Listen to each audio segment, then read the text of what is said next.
The Libra Campista turned around and began to pull away from the old hulk. "Tell me when the power drain stops," Hector said to Janice. The engine's subtle thrum throbbed throughout the ship, thrusters pushed to their limits as the trader raced away from the ancient vessel. "Is the power drain slowing down as we go?"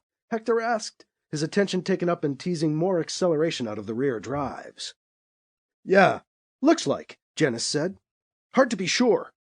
Hector swore under his breath as he tried to put more distance between his ship and the vampiric old hulk behind them.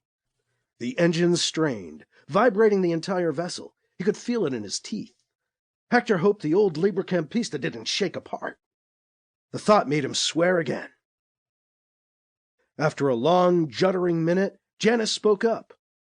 "Okay, it's stopped," Janice said. "The draining effect has ceased. We're at 68% power, but we're not losing anymore." Hector eased back on the engines.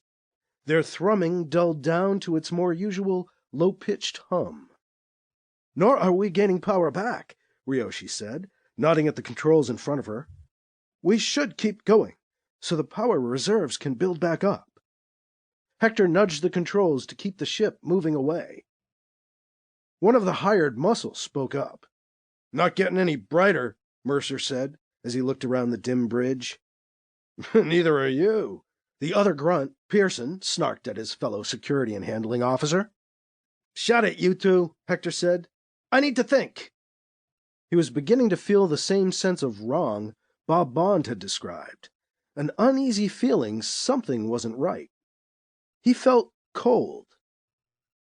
A pillar of sickly greenish-yellow light blinded them as it appeared in the center of the bridge.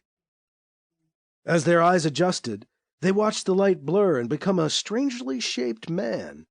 It then seemed to focus, and in the middle of the room stood a translucent green astronaut in a helmeted, safe EVA suit.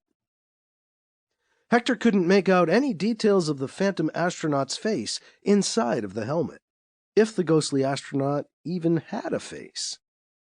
The figure raised its right arm, as if grabbing for the crew of the Libra Campista. "No!" the figure rasped in a rough, mechanical voice. "Don't let me die! Don't let me die again!" "Dios mío!" Hector gasped. He turned back to the ship controls.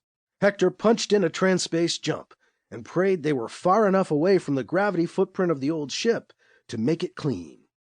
As the engines complained at the sudden demand for trans-space, Hector also prayed the ghostly green astronaut would go away when they jumped. "No!" the glowing green apparition cried. "Don't let me die again!"